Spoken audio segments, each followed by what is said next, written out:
Good evening guys, welcome back to my YouTube channel. Now this is going to be a preview of the Sunderland versus Millwall game tomorrow, which takes place at 3 o'clock Saturday afternoon, February the 4th, to prove this is live. Now there's a few things to go over regarding Sunderland at the minute, and where I want to start at is, coincidentally, I was watching a video back from the ones that I'd done on my channel, and there was the one where I'd done one on Millwall, and it was December the 3rd. So it's very strange how we're meeting them just 2 months later. But never mind, this is what it is, and this is what we're doing. And that one was through COVID. It got delayed and then got set for that date of December the 3rd. I think it was around about December the 3rd, something like that. So anyway, on the news, that my thoughts and opinions and news that are coming up for the game. Now, when we went down to Fulham, I'll start off with that game first. Fulham, which I thought would have been a very, very hard game, and I was hopeful that we put in a good performance. I was hopeful that the lads would play as they did, and in the Championship, and get the free form playing going and the attack going and defend well at the back. Well, they did all of that and more. I was absolutely over the moon with the effort, the commitment, the desire that they put in, the way they played the ball, the way they passed, and they got through their defence to create chances. It was absolutely brilliant. Now, unfortunately, we came across this one where it's an old thing of ours that we do, is not burying our chances. We're getting chances to score and we're not taking them. The first half, I mean, we could have been 3 or 4 up quite easily. Game would have been out of sight. No need for a replay. So disappointing on that front that we didn't bury the game when we had the chance to. Second half, we got the lead in the first half, but we got a little bit of impetus missing in the second half because they came out a lot more stronger, and overall you could see in the passage of time they were probably going to get a goal. Just very sad that they did, and they forced a replay, because I honestly thought over the whole of the game we had the best chances. We had created the clear-cut chances, and we could have easily beaten them. So people that have played really well this season are going to have to continue playing well, and this brings me on to Ross Stewart, Corey Evans and Luke O'Nien, who's out with a ban for 3 games. I think this is his second game now that he's going to miss tomorrow, and then the third one will be the replay at Fulham, at our place against Fulham. So he'll be back for the next league match. After that, Luke O'Nien is a big loss. There's no getting around it. He is a big loss, I feel. Corey Evans, a big loss. But an absolutely massive loss is the injury to Ross Stewart. Now, if ever our season could be summed up in one game, it would be that.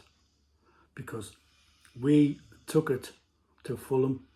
We had the best chances, like I said. We created the chances, and we just did really well throughout, from back to front. And Ross Stewart going down injured, it's just a nightmare, because potentially it could ruin our season if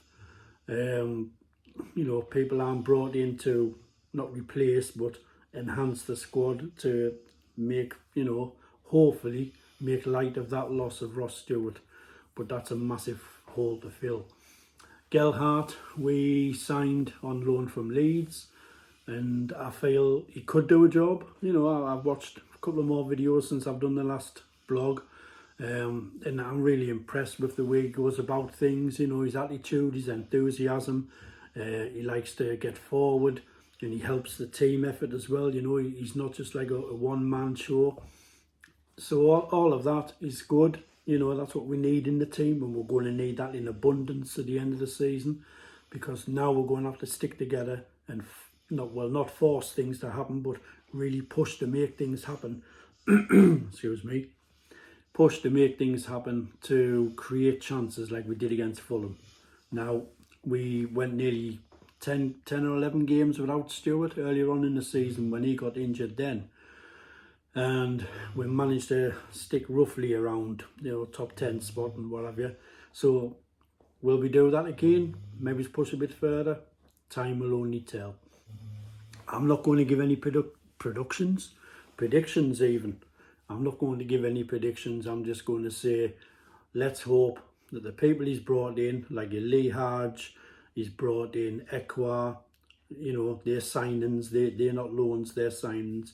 And he's got Joe Gelhardt. Hopefully, if we can get Luke O'Neill back from his ban, running on top form again like he was, and we keep, the thing is, we've got to keep good clean sheets at the back or keep goals down to a minimum at the back.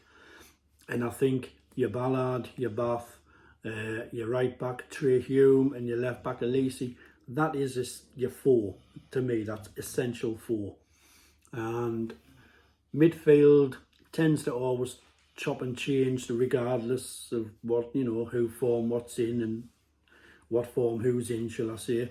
He tends to like to switch it depending on who we're playing for style of attack or defend that they might need to do. But you cannot go past Patrick Roberts and Amad Diallo together. What a force, what a duo they are. They're absolutely brilliant going forward, creative. And they get back and defend as well, so they do that really well. But the creativeness, we have to sort of make another way into things to do that. What I mean by that is we have to find another way to score goals, because now we haven't got the reliance of Ross Stewart. And I thought there might have been a chance Ellis Sims might have come back, but it's not going to happen, I don't think. So it's the transfer window's finished now. So now we just have to buckle down, get on with it, and go with what we have got. I'm not one of these fans that has a go at the board. They should have signed this, they should have signed that one.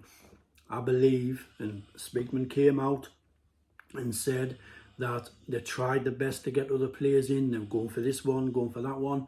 I believe him. He doesn't come across to me the type would be a liar and, just say things for effectiveness. Tony Mowbray is honest as the day is long, and he said, we tried this and we tried that one, tried to get them in, but it is what it is, Sometimes it'll work, sometimes it won't. You just have to get on with it. Now, in the sense of where we'll finish in the season, again, I'm not going to make a prediction as such. What I will say is, I definitely, even without Ross Stewart, will be fine. We'll not get any lower than I would say 15, 16, something like that. But we can still aim for the top 6 if, this is a small word with a big meaning, if Gelhardt hits the ground running, Amad Diallo and Patrick Roberts keep doing what they're doing, and then we get goals from the likes of Jack Clark, and Luke O'Neill when he comes back. He is capable of getting the odd one or two. So we just got to stick together, get on with it, play the cards that we've been dealt, and hopefully that's going to be enough. Now, tomorrow, away at the Millwall, it's never an easy place to go, because it's it's that type of ground that the fans get right behind the team, and it can be quite sort of, what's the word I'm looking for? Sort of like in your face, if you like. But we just got to rise above that, get on with our game, don't worry about what they're doing, and just get on with what we want to do. And I believe that we will win the game. 1-0, 2-0, something like that. I think it's not going to be a high scoring affair, pretty sure of that. I'm going to go for a 2-0 victory tomorrow. I said I wasn't going to make a prediction, but let's have a go. He who dares wins and all that, right? I think if the team plays like they did against Fulham to the rest of the season, and like I say, because I know what Les is going to say here, yes, we're going to score goals, Peter. Yes, we have. But if we play the way that we have been to the end of the season and do take 1 or 2 more of our chances, then there's every chance that we could finish in that top 6. Is it a season too soon? I've said this on previous videos. If you go back, you'll see it. I think it could be a season too soon, if I'm honest, if I'm totally honest. I think because we've got a very, very young squad, I think it might just take another season for them just to, get the experience and gel together a bit more.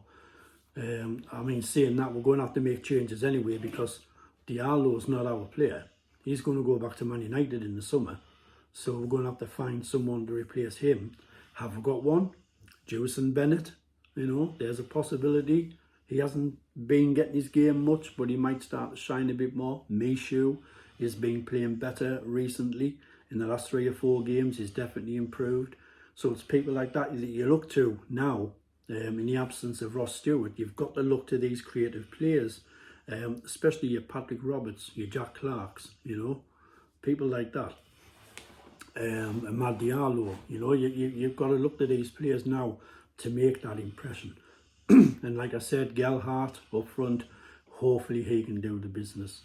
So I'm still, I'm not, I was gutted when Ross Stewart got his injury. I'm not going to deny that, I was. But I'm not one of these fans that gets on the club's back just because, something that's not their fault. Your top striker goes missing, it's not their fault. And they have tried to get other people in. They've got Gelhardt in, they've got Lee Hadji in. I mean, he's an unknown in that sense because we've never seen him play. But if I remember right off the top of my head, I have done research, but off the top of my head, he's a right winger. So, let's see what happens there. They might just try and gel, make a formation where they can fit these in, work them around each other. And hopefully we can get the goals to finish off the season in style. Now the replay against Fulham is live on BBC One next Wednesday. There is a part of me kind of wishing that we'd finish the job off down there. But then the other part of me says, well, we've got to give it the same application as what we did down there. And if we do that, like I said, take 1 or 2 chances that we get, then the game, could be ours. But we shouldn't be at our place fearing them. No way. Because I thought we played the best football down there. And like I said, we should have been out of sight at half time. So don't fear them. Just go out, play your game. These are youngsters, they're going to learn a hell of a lot from games like these. It's going to teach them a hell of a lot, and that can only be a good thing. So, will we win the replay? We've got a chance of doing it. I'm not saying we will, I'm not saying we won't, but we've got a good chance. If we play like we did in the first time round, and then we bury 1 or 2 of them chances. So, let's hope they can do it. Millwall tomorrow, 2-0, and I'm hopeful if we can squeeze through past Fulham. We've got a mighty clash against Leeds. That's for another video. If we get through that to face Leeds, I'll do a video for that because there's a lot of history there. So yeah, so thanks for watching this, and a shout out to the people who happen to remember the names off the top of my head. Les, you got Kylie, you got there's Judith, there's Mr. Maiden, there's Malcolm, and there's loads more. There's Natasha, Trudy watches them, all my videos. So thank you to everybody. And if I've not mentioned your name, I'm very sorry, but I will mention it next time if you remind us. I've got more people watching the channel now, and I'm getting into doing more of them.